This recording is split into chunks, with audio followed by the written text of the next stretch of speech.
What's up everyone, OJ here. Welcome back to another Nintendo Switch countdown video. Today we're taking a look at my top 10 most anticipated games for 2021, the rest of the year here. There might be a few surprises, so make sure you stay tuned throughout the whole video. But before we get into anything, guys, please make sure you hit that like button. Also, subscribe if you're someone new and click that notification bell to get my videos first as we drop them daily here on the channel. Plus, we also have live streams 6 days out of the week as well. So let's go ahead and get right into number 10, and that is Ollie World Winter 2021 on the Nintendo Switch. So a little story here that I'm going to tell you guys. So back in the day, which would be like back in 2015, when I first got one of my apartments that I was in, I actually played a little game called Ollie on the PlayStation 4. It was a PlayStation Plus game. I had just got my PlayStation and I wanted to check out some online stuff, and that was one of the games that I got with it in terms of the PlayStation Plus games, and I fell in love with that style of game. I used to be a skater myself way long time ago, decades ago, so I am just naturally interested in skateboarding games. But they fuse the whole, like, I would say not on rails, but like, no pun intended, but like not like a typical 3D open-ended skateboarding game, but a 2D skateboarding game with the action elements of a Tony Hawk or something like that. So I absolutely loved what they did with Ollie. So now that they're bringing a big brand new game, Ollie World, to the Nintendo Switch, apparently this year, winter 2021, that's got me extremely excited to jump back into the world of Ollie.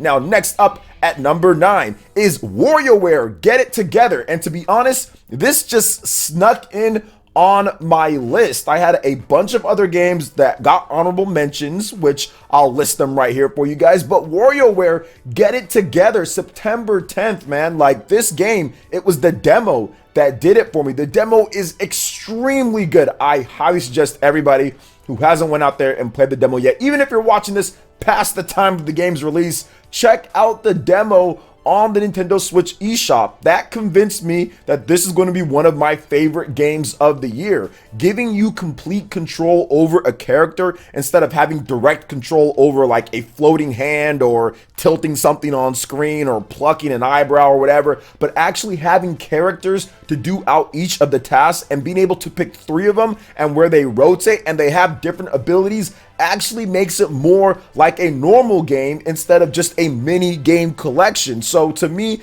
this is probably going to be my favorite WarioWare ever, just based off of that premise and gameplay style alone. There is over 200 mini games, or right around 200 mini games. You have multiple different characters. The pace just keeps getting faster and faster. There is nothing to not love about WarioWare Get It Together. Even the art style kind of grows on you a little bit too, the more that you play the game. So WarioWare Get It Together, September 10th on the Nintendo Switch. But we're moving on to the next thing, or should I say rolling on to the next thing here. At number 8, Super Monkey Ball Banana Mania on the Nintendo Switch, coming out on October 5th. This is going to be a $39.99 game. And you know what? This is probably where all of the Monkey Ball fans can finally be like relieved. Finally, you get your Monkey Ball back. This is the ultimate Monkey Ball experience, guys, according to the official description, because I've just been getting back into Monkey Ball a little bit. I got the GameCube game, I booted up just to kind of see what was going on, a little bit of research, and goodness gracious, Monkey Ball is even better than when I played it back in the day. So this is pretty cool. We've got the ultimate Monkey Ball experience, more than 300 stages from Super Monkey Ball 2, and Super Monkey Ball Deluxe. 300 stages. You have going bananas, 12 fun mini games on the side, monkey racing, monkey soccer, monkey bowling, monkey baseball, and much more. That right there just shows you like incredible value. 300 stages plus 12 mini games, and there's monkey soccer, monkey racing, monkey everything. You got to go bananas with this here, guys. $39.99. You can't go wrong with some monkey ball, especially if you have friends to play the game with. I remember playing it back in the day and just having a ton of fun. Booted it up again, and it's still just as fun. But now you have the ultimate experience here, now in HD, now all looking nice and pretty and everything. So yeah, monkey ball definitely going to be something to be on your list when it comes out on October 5th. And speaking of games in October, coming in at number 7, Mario Party Superstars on October 29th. It's the classic Mario Party. It's the mini games that you loved back in the day, that you played on the N64 and stuff like that. Some of the other ones as well, the GameCube, all of the great ones, but without the gimmicks of Super Mario Party, and also with the updates that they added with the online play and all of that stuff. You gotta sign me up. I'm not the biggest Mario Party fan, but now that I have a community that loves Mario Party, I'm definitely gonna have to cop this one and check it out. And there's going to be over 100 games. There's like 100 mini games in there, and like I said, redone, completely remade from the ground up, and with the good online play that actually works and is fully featured with boards and also with the mini games. Yes, this is going to be really good. October 29th for that one. But we are moving on, and we're going to go ahead and go to boot camp here, because at number 6, we've got Advance Wars 1+2 Reboot Camp on December 3rd. And this just made me smile. Like when I first saw this at the E3 Nintendo Direct, I was just very happy for Advance Wars. I was very happy for the franchise because it's been a long time, the GBA. And if you want to count like the Battalion Wars and all that stuff like that, those kind of count, they kind of don't. But yeah, even then, that was like the Wii, GameCube days and all that. So it's been so long since we've had the real Advance Wars back. So I'm really excited to jump back into this one. Plus, Way Forward is on the case here. We've got online multiplayer for both games, and these are rebuilt from the ground up. They're not ports. They're actually remakes of the game with the online multiplayer in there, with the same style, but with a little bit more flair with the animation to the characters in the boxes and everything. So very excited to jump back into Advance Wars after decades pretty much of not playing the game. It's been so long, but very happy that Advance Wars is coming back this December. And while Advance Wars has a lot of heroes that you'll be playing as, in this one, we're getting rid of those with the next one. At number 5, No More Heroes 3. This is coming out on August 27th, and I have a little bit of a secret. I've already been playing the game, but in terms of my anticipation, when I wrote out this video, it was definitely number 5 on the list here, August 27th. And I've been playing the game. It's very good. It's a good game. Obviously, you guys can read my review or watch my review. Not read it. You can watch my review when it comes out on August 27th. So look out for that. But yes, the game is, I can say, fun. And the game is good. And there's a lot of cool things about the game that I like quite a bit when it comes down to it. I think that having the No More Heroes franchise back, I mean, if you look at this list, there's so many. We're bringing this back. We're bringing this back. This is back. The Switch is like the comeback system. There's so many games that have been gone since like the GameCube or since like the GBA or since like the Wii, and they're all being brought back, and I love that. It's making the Switch like my favorite system because of all of the old school or somewhat old school or all of those, you know, kind of getting to retro or pretty much retro games are coming back, and they're coming back in full style. So I love this. No More Heroes 3. Travis is back. And man, you guys are in for a good one on that. But next up at number 4, we have Pokemon Brilliant Diamond and Shining Pearl, November 19th. And for those who don't know, this is actually my favorite gen of Pokemon. If you want to look at everything, encompassing everything, Pokemon design, gameplay features, just at the time that it came out, just like everything, it's like my favorite gameplay wise. Now, of course, the nostalgia of Gen 1 and Gen 2 is just kind of super strong, so it's hard for me to get over that when it comes to the actual Pokemon. But playing the game, it's just insane what they did with the online multiplayer, what they did with everything, the global trading station, all of that stuff was insane for the time that this game came out back in 2006, 2007. I was just floored. Heck, there was even online voice chat when you played with your friends or even traded with your friends back then, right there through the system of the Nintendo DS speakers. So this game left a big imprint on me, and I just love the Pokemon designs. I love the gameplay. I'm even a fan of the story a little bit, and I've never been a big fan of the Pokemon story. So I'm looking forward to these Pokemon Brilliant Diamond and Shining Pearl remakes on the Nintendo Switch November 19th. But next up is a game that might catch you guys by surprise, but honestly, it really shouldn't, because this could be the sleeper big hit of the year that nobody is talking about quite yet, but you might be in a few weeks, and that is Astria Ascending. That's coming out on September 30th. And this game is a turn-based RPG, but check out this list of games that the developers of this game have worked on in the past: Final Fantasy, Nier Automata, Bravely Default,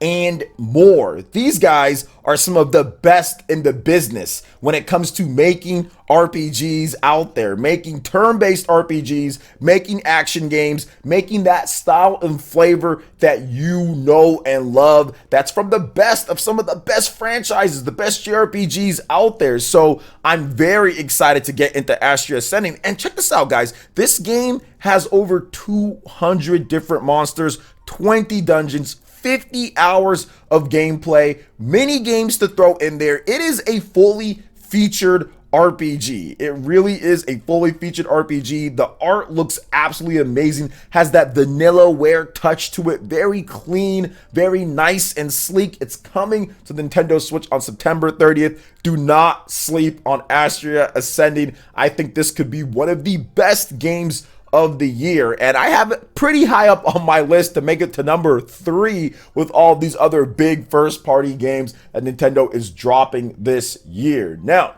coming in at number 2, there's 2 games left that you guys know, but what is number 2? Well, number 2 is Metroid Dread on October 8th. Listen, guys, it was tough between the SMT and Metroid Dread, but Metroid Dread October 8th, I'm so excited and hyped. It's pretty much like not even a 2. It's like a 1 and 1A between Shin Megami Tensei 5, that's the number 1 game, November 12th, and between Metroid Dread, that's the number 2 game. Like, both of these games, my hype meter is like through the roof. I don't think I've been this excited for a game probably since, for me at least, just for me, probably since like Super Smash Brothers and like Astral Chain. Like, those 2 games like speak to my soul in terms of what I love. Smash Brothers, Astral Chain, like those 2 games are just so amazing to me, and I was so excited to play those 2 games. And this is probably the most excited I've been for like 2 games that were relatively close to each other. I know Super Smash Brothers was December 2018, Astral Chain was summer 2019, but I was still extremely excited for both of those games. Maybe even like Fire Emblem 3 Houses as well. I was terribly excited for Fire Emblem 3 Houses. You can throw that in there. Legend of Zelda Breath of the Wild. There's lots of games that I was really excited for, but these 2 games have hit both of those hype levels. All of those hype levels, you know what I'm saying? All those hype levels, these games have hit that. I'm terribly excited for Metroid Dread. I'm really excited for Shin Megami Tensei 5. I mean, let's just start with Metroid Dread. Metroid Dread has everything that I love about a 2D Metroid game. It really is adding all of the cool stuff that we saw from Metroid Samus Returns, but uncrustifying it because it's not on that 240p screen. You're playing it in HD. They're adding a whole new element. The whole Metroid Dread thing is so cool. This is something that we heard about, you know, a decade plus ago. The old IGN rumors and what was going on and the teases from like Metroid Prime 3 and all that. So they actually have a game built around that and on a system to where you can play on the go and at home. That is just too exciting. My brain is having trouble trying to contain the hype that I am for Metroid Dread, and the story looks insane. Nintendo's been dropping these teaser trailers and this stuff back and forth. This looks like it's going to be the best and eeriest story Nintendo has put out for a Metroid game probably since Metroid Fusion. When you saw that, you know, doppelganger going after you, I like that. That's what Metroid needs. That's what 2D Metroid is about, and that's why I'm super excited for Metroid Dread coming in at 1A or 2, whatever. I'm going to call it 1A. But of course, at number 1, Shin Megami Tensei 5. The reason why this is number 1 on the list is because this is the first time that I have seen a Japanese developer say we are going to spend a high amount of resources on a completely original new game for the Nintendo Switch. There really hasn't been many other. We've had Dragon Quest, we've had a few other, I'm talking about third-party developers, not Nintendo. Of course, Nintendo does that. But I'm talking third-party developers exclusive for the Switch. A lot of the stuff is just ports. A lot of the stuff is stuff that is already on another platform, and maybe they spend the time and effort to get it going on the Switch, but it's late or it's something like that. This is the first time that a developer said, okay, all in on this platform, and back from 2017, mind you. So they had extreme confidence in the Switch from day one, and it shows. Look at the game. It's absolutely beautiful. The gameplay looks great. The music looks awesome. The trailers are incredible. The graphics are really good in the game. The open-ended nature of the gameplay absolutely blows away what they did on the Nintendo 3DS. This is a full generational or generations leap from what they were doing, and you can see it in not only the gameplay but also in what they're doing with all of the other aspects, the story included. Like, it is a very in-depth story. It's got English and Japanese. Very good for people who like different types in terms of how they like to play their games and enjoy their story. So I'm very excited for SMT5, and that's the reason why it's #1 on this list. Really, you can flip back and forth Metroid Dread and also SMT5, but I had to put SMT5 on the #1 list here because it's just too much. It's just too cool looking. But Metroid Dread is awesome too, and all of these games are probably going to be really good, and you guys are going to find out which games you guys like the most and all that. So what are your top 10 most anticipated games on the Nintendo Switch or just any platform for the rest of the year? Let me know your thoughts in the comment section below. All right, guys, that wraps it up for this video here. Check out the links in the description. I've got a Twitter page. Go to give me a follow on there. Stay up to date on all the latest gaming news and information. Also, make sure you like, comment, and subscribe, and share this video if you can. Thank you so much for watching, and we'll catch you for the next one. Peace.